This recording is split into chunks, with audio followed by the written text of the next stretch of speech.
এই 5টি রোমান্টিক কথা বলে বিয়ে বাড়িতে যে কোনো মেয়েকে পটাতে পারবেন। বিয়ে বাড়িতে যে কোনো মেয়েকেই সহজে পটানো সম্ভব যদি আপনি রোমান্টিক কথা বলতে জানেন বা রোমান্টিক স্টাইলে লাইন মারতে জানেন। আর বিশেষ করে প্রতিটি বিয়ে বাড়িতে বা অনুষ্ঠান বাড়িতেই এমন কিছু অল্প বয়সী মেয়ে অবশ্যই থাকে যাদের পটানোর জন্য বেশি কিছু দরকার পড়ে না।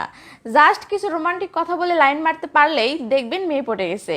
কিন্তু তার জন্য তো দরকার রোমান্টিক কিছু কথা আগে থেকে শিখে রাখা, তাই না? আর তাই আজকের ভিডিওতে আমি আপনাকে 4টি রোমান্টিক কথা শিখিয়ে দিচ্ছি। এগুলো শিখে রাখুন, কথা দিলাম যে কোনো বিয়ে বাড়িতে বা অনুষ্ঠান বাড়িতে এগুলো আপনার 100% কাজে দিবে। তো তাহলে আর দেরি কেন, চলুন রোমান্টিক কথাগুলো দেখে নেওয়া যাক। নাম্বার 1, আপনি যে মেয়েকে পটাতে চাচ্ছেন তার সাথে আগে কিছুক্ষণ চোখাচোখি করুন, তার দিকে গভীর মনোযোগ দিয়ে তাকিয়ে থাকুন। যখন দেখলেন মেয়েটি ভালো রেসপন্স দিচ্ছে তখন মেয়েটির কাছে গিয়ে মেয়েটির সাথে হাই হ্যালো করুন, তার সাথে পরিচিত হন, কথা বলুন এবং কথার ফাঁকে তাকে এভাবে বলুন, বিয়ে বাড়িতে সবাই কত বিজি তাই না? কেউ খাওয়া নিয়ে বিজি, কেউ ফটো তোলা নিয়ে বিজি, কেউ বউ দেখতে বিজি, আর আমি তোমাকে দেখতে বিজি। তো হঠাৎ করে এমন কথা শুনে মেয়েটি পুরো সারপ্রাইজ হয়ে যাবে এবং আপনি যে তাকে পছন্দ করেছেন বা তাকে যে আপনার ভালো লেগেছে সেটা সে বুঝতে পারবে। ফলে যতক্ষণ আপনি সেই বিয়ে বাড়িতে থাকবেন ততক্ষণ আপনার লাইন মারা একদম জমে উঠবে। আর আশা করা যায় অনুষ্ঠান শেষ হওয়ার আগেই মেয়েটি সেট হয়ে যাবে। ওকে, চলুন এবার পরের পয়েন্টে।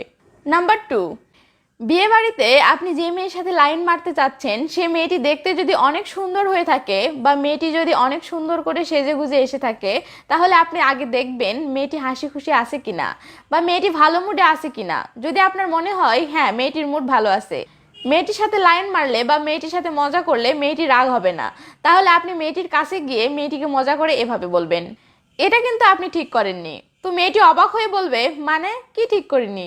তখন আপনি বলবেন, বিয়ে বাড়িতে সব মেয়ে এত সেজে গুজে এসেছে কিন্তু আপনাকে এত বেশি সুন্দর লাগতেছে যে ছেলেরা সবাইকে রেখে শুধু আপনাকেই দেখতেছে। এটা তো অন্যায়, তাই না? তো এটা শুনে মেয়েটি যদি আপনাকে বলে, চাপা মারছেন বা ছেলেরা কই আমাকে দেখছে, আমার তো নজরে পড়ছে না, তখন আপনি বলবেন, আমি যে আপনাকে বহুক্ষণ ধরে দেখতেছি সেটি কি আপনি খেয়াল করেছেন? তখন মেয়ে যদি বলে, কই না তো, তখন আপনি বলবেন, আমারটাই খেয়াল করেননি তাহলে অন্যদেরটা কিভাবে খেয়াল করবেন? আর মেয়ে যদি বলে যে সে আপনারটা খেয়াল করেছে তাহলে বলবেন, আপনার ফোকাস আমার দিকে ছিল তাই অন্যদেরটা খেয়াল করেননি।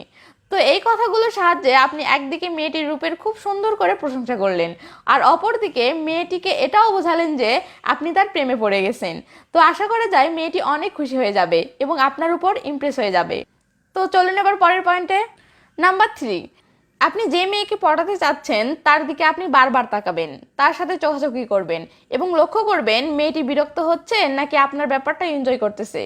যদি দেখেন মেয়েটি ব্যাপারগুলো এনজয় করতেছে, মেয়েটিও আপনার দিকে তাকাচ্ছে, আপনাকে দেখে মুচকি হাসতেছে, তাহলে এভাবে কিছু সময় চালিয়ে যান। তারপর মেয়েটির কাছে গিয়ে মেয়েটিকে বলতে পারেন, তোমার অনেকগুলো ফটো তুলেছি, বাসায় গিয়ে মন ভরে দেখবো বলে। তো এটা শুনে মেয়েটি অবশ্যই অবাক হয়ে জানতে চাইবে কখন তুললেন। তখন আপনি বলবেন, টেনশন নিন না, ফটোগুলো মোবাইল ক্যামেরায় তুলিনি, ফটোগুলো তুলেছি আমার চোখের ক্যামেরায়, যেন চোখ বন্ধ করলেই দেখতে পারি। তো এমন রোমান্টিক একটা কথা শুনে মেয়েটি তো সেই খুশি হয়ে যাবে।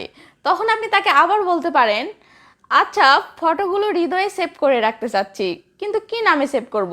তোমার নামটাই তো শোনা হয়নি, তো তোমার নামটা কি জানতে পারি? চলুন এবার পরের পয়েন্টে। নাম্বার 4, মনে করুন বিয়ে বাড়িতে আপনি কোনো মেয়েকে অনেকটাই পটিয়ে ফেলেছেন, মেয়েটির হাবভাব দেখে আপনি বুঝতে পারছেন যে মেয়েটি লাইনে চলে এসেছে। তাহলে সেক্ষেত্রে অনুষ্ঠান শেষে বা আপনার বিদায় বেলায় মেয়েটির কাছে গিয়ে আপনি মেয়েটিকে এভাবে বলতে পারেন, বিয়ে খেতে এসেছিলাম কিন্তু তোমার উপর ক্রাশ খেয়ে চলে যাচ্ছি, হৃদয় সাথী করে নিয়ে এসেছিলাম কিন্তু তোমার কাছে রেখে চলে যাচ্ছি। তো এটা শুনে মেয়েটি খুশি হয়ে যে কোনো কিছু বলতে পারে। তখন আপনি মেয়েটির থেকে নাম্বার নেওয়ার জন্য এভাবে বলতে পারেন, ম্যাডাম ফোন নাম্বারটা দেওয়া যাবে? মেয়ে তখন বলতে পারে, কেন? তখন বলবেন, আমার হৃদয়টা তো আপনার কাছে রেখে যাচ্ছি, তো ফোন করে আমার হৃদয়টার খোঁজ খবর নিতাম আর কি। এমন মজার বা রোমান্টিক একটা কথা শোনার পর আশা করা যায় মেয়েটি ইমপ্রেস হয়ে যাবে এবং আপনাকে তার নাম্বারটা দিয়ে দিবে। 4টি পয়েন্টই আপনার দেখা শেষ। এখন নিশ্চয়ই আপনি স্বার্থপরের মতো লাইক না দিয়ে দৌড় দিবেন। দেখেন মশাই, এই ভিডিওটির স্ক্রিপ্ট লিখতে এবং ভিডিওটি বানাতে আমার টোটাল 7.5 ঘন্টার মতো সময় গেছে, আর আপনি জাস্ট 1 সেকেন্ড ব্যয় করে একটা লাইক দিতে পারবেন না? প্লিজ ভিডিওতে একটা লাইক দিন। আর হ্যাঁ, পারলে ভিডিওটি কেমন লেগেছে সেটি কমেন্ট করে জানাবেন। ভিডিওটি আপলোড করার পর আমি অধীর আগ্রহে বসে থাকি আপনাদের কমেন্ট পড়ার জন্য। তো ভালো থাকবেন সবাই, বাই বাই।